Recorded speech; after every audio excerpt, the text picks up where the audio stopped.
Assalamu alaikum wa rahmatullahi wa barakatuh. Bienvenue à tous sur ce numéro de l'émission La Voix des Écritures. Ce numéro est une série de questions aux musulmans qui affirment que la Bible, qui est la révélation des chrétiens, a été falsifiée.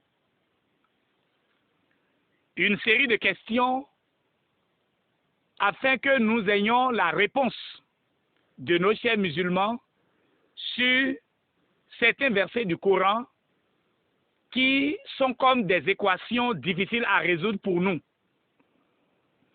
Lorsque nous prenons la sourate 29, le verset 46, il est écrit « Et ne discutez que de la meilleure façon avec les gens du livre, sauf ceux d'entre eux qui sont injustes.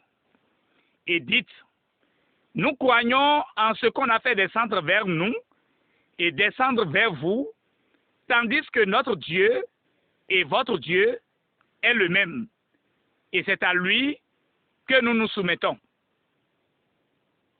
Dans ce verset, Allah recommande aux musulmans de dire aux chrétiens qu'ils croient en ce que Dieu a fait descendre vers eux, c'est-à-dire la Bible, et qu'ils adorent le même Dieu que les chrétiens. Selon la Bible, Dieu est d'une unique nature en trois personnes, le Père, le Fils et le Saint-Esprit. Et le message de l'Évangile que nous avons reçu nous enseigne que le Fils entra dans la création en la personne de Jésus-Christ.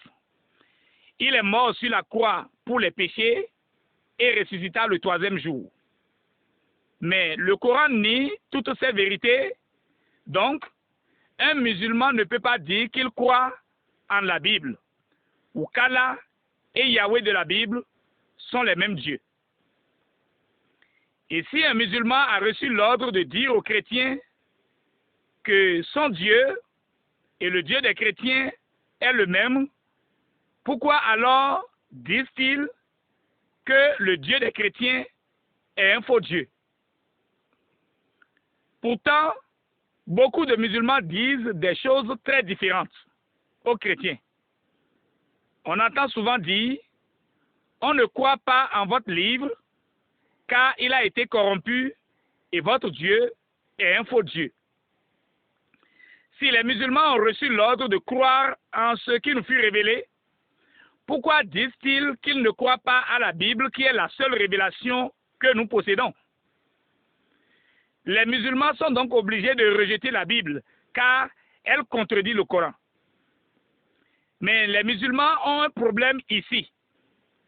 Le Coran déclare que la Torah et l'Évangile furent révélés par Allah. Nous lisons par exemple dans la sourate 3, le verset 3 à 4, ceci. Il a fait descendre sur toi le livre avec la vérité, confirmant les livres descendus avant lui. Et il fit descendre la Torah et l'Évangile, auparavant en tant que guide pour les gens. Et il a fait descendre le discernement. Ceux qui ne croient pas aux révélations d'Allah auront certes un dur châtiment. Et Allah est puissant, détenteur du pouvoir de punir. Donc, Allah révéla la Torah et l'Évangile comme un guide. Mais nos amis musulmans nous disent qu'Allah n'a pas pu protéger la Torah et l'Évangile et que ces deux révélations furent corrompues par les hommes. Autrement dit, les révélations d'Allah pour guider les hommes ont finalement égaré les hommes. Allah avait établi son plan pour guider les hommes par la Torah et l'Évangile, et les hommes ont réussi à faire échouer le plan d'Allah. Quand les musulmans nous disent que la Torah et l'Évangile furent changés, nous sommes un peu surpris, car le Coran affirme que personne ne peut changer les paroles d'Allah. Dans la sourate 18, le verset 27, il est écrit « Et récite ce qui t'a été révélé du livre de ton Seigneur. Nul ne peut changer ses paroles. » Et on a utilisé ici c'est S-E-S, pronom possessif. Et tu ne trouveras en dehors de lui aucun refuge. Ici, nos amis musulmans pourraient dire, ce verset signifie que personne ne peut changer le Coran. Mais dans le verset, c'est le pronom possessif c'est, S-E-S, qui est utilisé pour montrer que personne ne peut changer les paroles d'Allah.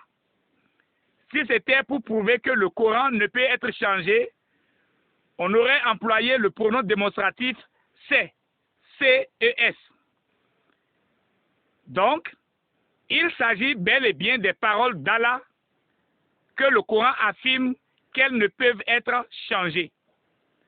De même, dans la sourate 6, le verset 34, c'est écrit noir sur blanc que nul ne peut changer les paroles d'Allah.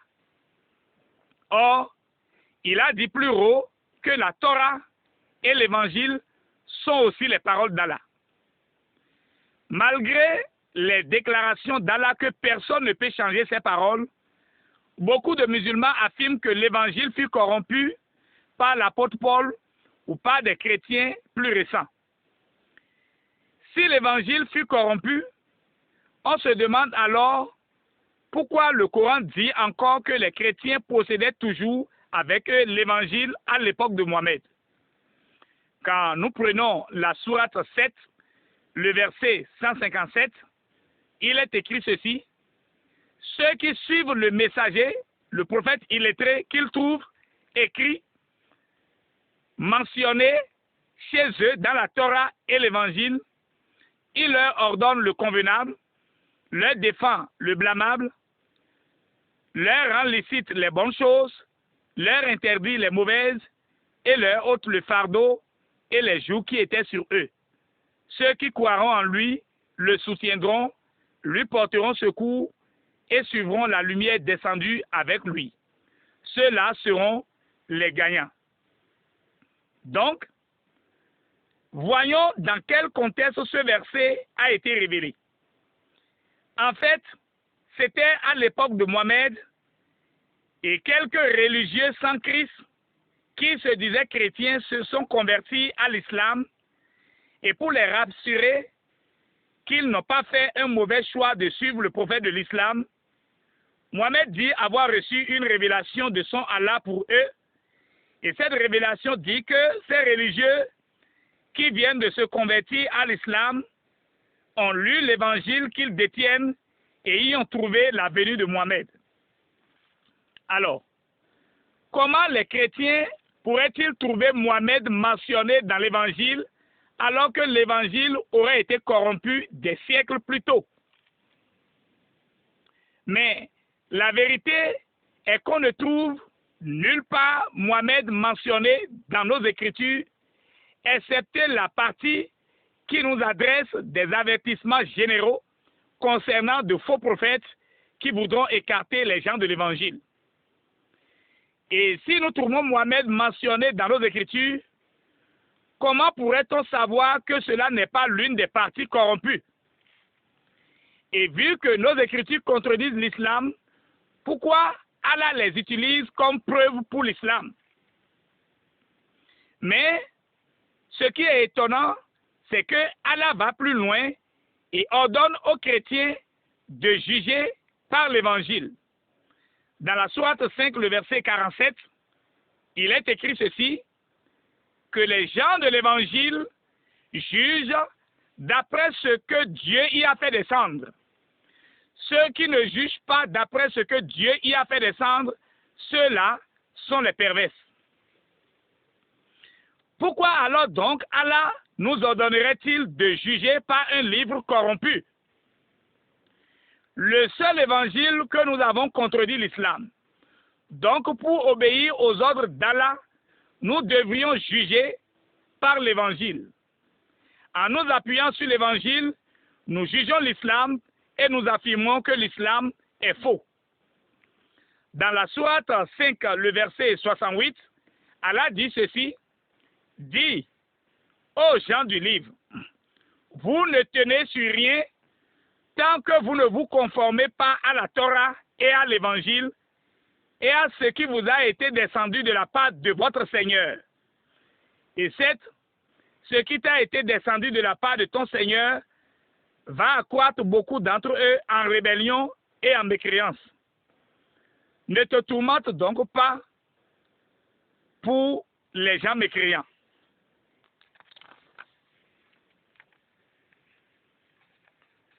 Nous nous demandons alors donc, pourquoi Allah dirait-il que l'on ne tient sur rien à moins qu'on ne tienne sur un livre corrompu?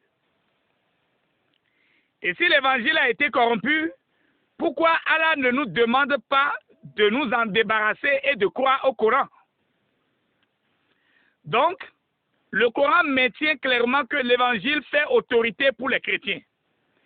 Et tout ceci est cohérent si seulement si l'auteur du Coran croyait que les chrétiens ont les paroles de Dieu avec eux.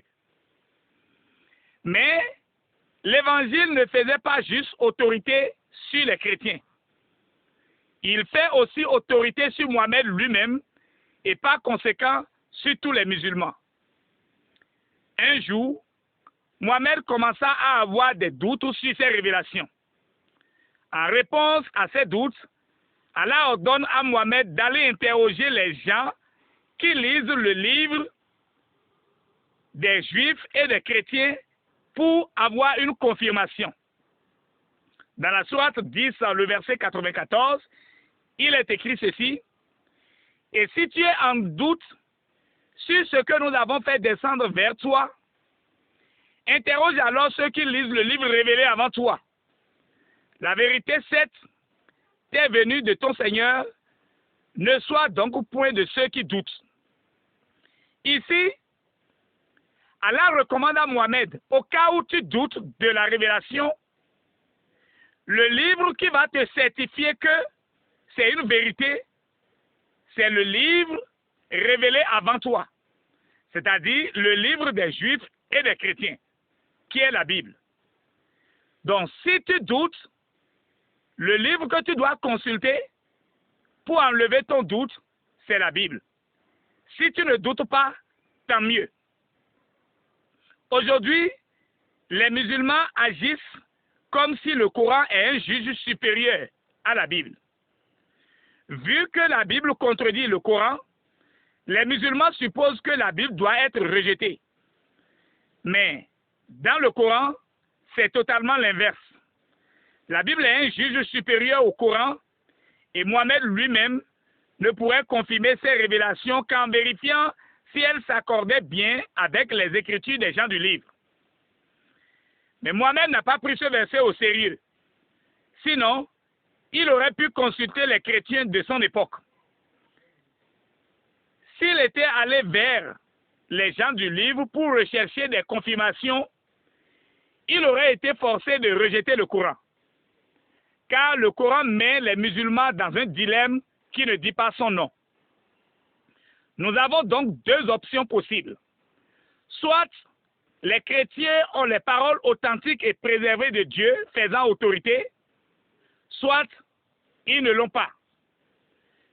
Si nous avons les authentiques paroles de Dieu préservées, alors l'islam est faux, parce que l'islam contredit nos écritures. Si nous n'avons pas les paroles authentiques de Dieu préservées, l'islam demeure toujours faux parce que le Coran affirme la parfaite authenticité, préservation et autorité de notre livre. Dans les deux cas, l'islam est faux en attestant des écritures qui contredisent ses enseignements fondamentaux. Shalom à vous tous. Nos contacts restent les mêmes. Plus 229 67 28 54 27.